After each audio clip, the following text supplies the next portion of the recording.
It's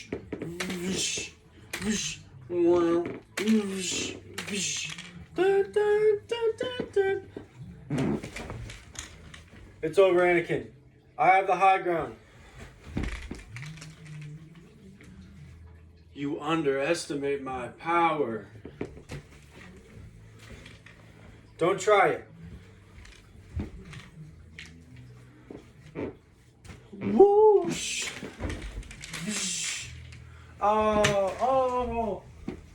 Oh, my legs. Oh, I think they're gone. What will I do? I should probably go to the hospital. This button down is my lab coat. I'm a doctor now. Your legs are definitely gone. Oh no. Whatever shall I do, doctor?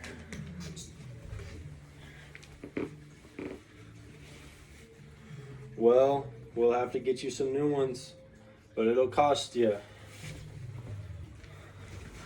I have no money. All of the healthcare is privatized and I can't afford it. Wow. Thank you, Anakin and Luke. What a great scene. And shout out to Dr. Vader. That was a perfect segue into my topic for today. And that would be to convince you all that America should exercise universal health care. So what is universal health care, you might ask? First, it's important to define what privatized healthcare is, which is the involvement of private sector in healthcare services, which would include private hospitals and clinics, etc., And then going into public healthcare, that would be universal healthcare, which includes, it's typically funded through the government and managed by national healthcare organizations. And so next, who does this really affect? And to answer that question, it would really be everybody.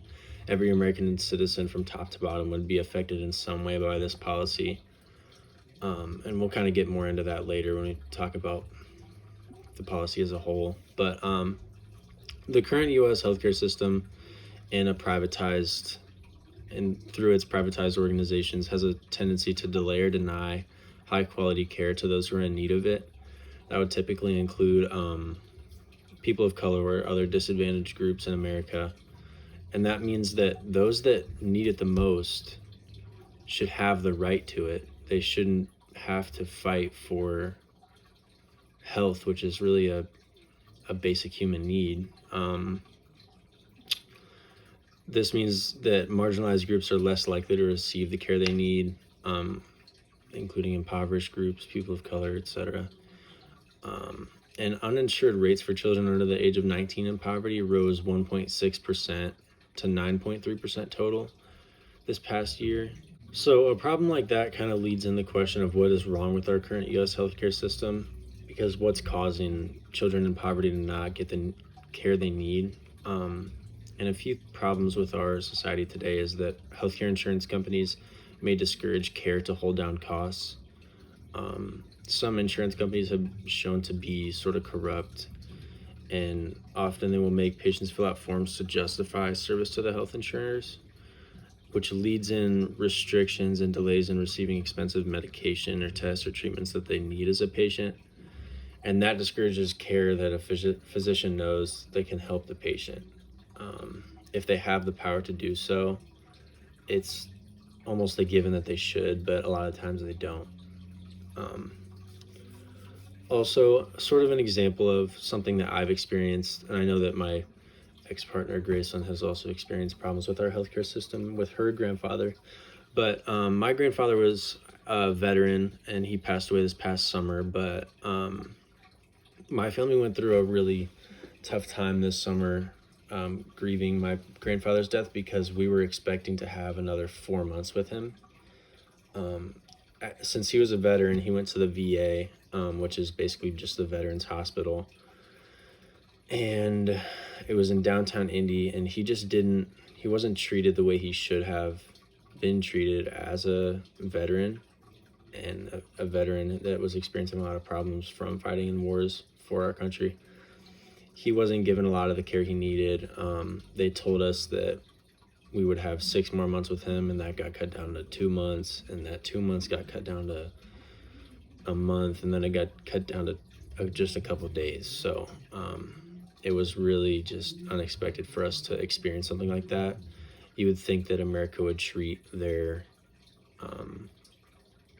the people that are fighting for our freedom, for our country, you'd think we would treat them with the most care that we can provide and the most respect we can provide, but that's not the case. So our next point is that our healthcare investments tend to be mishandled. Certain treatments are favored by insurance, while others that would be helpful just are not handled well. For example, a patient could have tendonitis, and insurance would only cover a cortisone injection, even though a shoe insert may have the same effect. So even though one might have a better long-term effect on the person, it's favored by the hospital to just solve it short-term and just save money. Next, medical care is often focused on driving up costs and providing few benefits to avoid getting. This is called defensive medicine, and malpractice lawsuits are so common in the U.S. for some doctors. It's not a matter of if or when they'll be sued. This reduces the quality of the care that the patients receive. So what are some possible solutions we have for these problems? And we have provided a few answers for you. So some may believe that our current system is insufficient for a few reasons. Some think that just because there are no other westernized nations that are as large or densely populated or diverse as America is. So some think that just the idea as a whole won't apply to America because we're so different from any other country.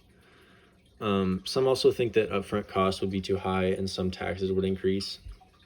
Taxes would definitely increase, but upfront costs would not, just because as taxes increase, we wouldn't have to be paying the privatized insurance companies a monthly rate. So then the money that you save from not paying that would go just straight to your taxes, and it would really be almost the same thing. I've seen a lot of policies with a 2.5 increase on the top tax bracket, which wouldn't affect obviously middle class at all. Some also believe that competition between healthcare providers is healthy because it encourages each one to provide better healthcare to attract more patients. This kind of brings in the concept of competition between health insurance and health providers. I can't tell you that it would be 100% smooth and everything would go fine, but I can promise you that it's more important for everyone to be able to get some type of health care than the rich just getting whatever they need as they need it. Another possible solution to these problems is adopt value-based care. And value-based care is when providers, including hospitals and physicians, are paid on the basis of capitation and patient health outcomes, which basically means that healthcare providers are paid based on the number of patients they have and if they have positive outcomes. That would kind of solve the competition issue, because it does allow for them to be some type of incentive involved in this. This can help improve patients' quality of life and correct misdirected incentives. So instead of being paid for the volume or amount of procedures that a hospital performs, healthcare providers are paid depending on the outcome of patients. It makes providers become less procedure focused and more results based. So back to what I was saying earlier about hospitals only caring for like short-term goals and not what is better for the patient always. So that would solve that problem pretty well, in my opinion. And our final reason why adopt value-based care would be a good idea is just that it reduces healthcare costs. Healthcare would be more accessible to everybody, and it would keep people more healthy, which decreases the procedure and treatments needed overall. And this brings me to our final solution, which is healthcare should be made free. It will increase the average life expectancy in the U.S., which kind of shows that it would just be the best for our country. Life expectancy is connected to lots of factors like genetics, lifestyle, and crime rate. However, it is strongly correlated with health, which involves easier access to healthcare. You Universal coverage seems to contribute to a healthier population, and going along with that, a wider population too. In the US, the average life expectancy is around 76 years. Other countries like Italy, it's 81, Canada's 80, France is 79.7, and they have a 3 to 5 year increased life expectancy compared to us. And that shows, because they do use universal healthcare in those countries, that just shows that it would probably increase our life expectancy. And believe it or not, free healthcare would actually lower healthcare costs for all of us. Healthcare in the US is 70 to 80% more expensive than in Western Europe and Canada. Lower costs of healthcare and prescription drugs are obtained through negotiation and regulation, fewer administrative costs, and as a simplified and unified system. In the private healthcare system, costs are amplified due to each healthcare provider wanting to increase costs to make more profits. Lower class and middle class expenses will decrease. Universal healthcare will increase taxes. However, it will not increase overall expenses because the taxes will not exceed what it currently costs to have healthcare in today's America. It will also make healthcare more accessible for all. This kind of goes back to what we were talking about earlier with groups that have been discriminated against, people of color in America. It will provide what many people view as a basic human right for those people and for everybody too. Sorry, I'm coughing so bad. It's less reliant on what one's income is, and people can't always control how much money they make, so not discriminating against that, always a good thing. Free healthcare leaves no one behind and gives everyone an equal chance to receive treatment regardless of their socioeconomic status. Everyone will have equal access to healthcare and not have to struggle with insurance companies and unexplained costs. And finally, no one will go bankrupt from medical charges from our hospitals. So who holds the power to do this? The government holds most of the power in terms of how healthcare can be changed. However, we live in a democracy and we have the power to decide who holds the power. Therefore, it's important for you to be able to vote for a political leader that outwardly believes in supporting our rights as a citizen, not just from a healthcare standpoint, but in this case, that's our main idea, is for you to be able to discern from what political leaders truly support us and our health as a nation. So what can we do personally to help this? Obviously, we can't just snap our fingers and everyone will magically have free healthcare and everything will be perfect, but it's important to be able to use your power to name in democracy. Maybe you don't think that healthcare should be free, but at least consider voting for political leaders that truly support and outwardly support marginalized groups in America from an emotional and a political standpoint. And be sure to educate yourself about the benefits of free healthcare because it's an important issue in our country.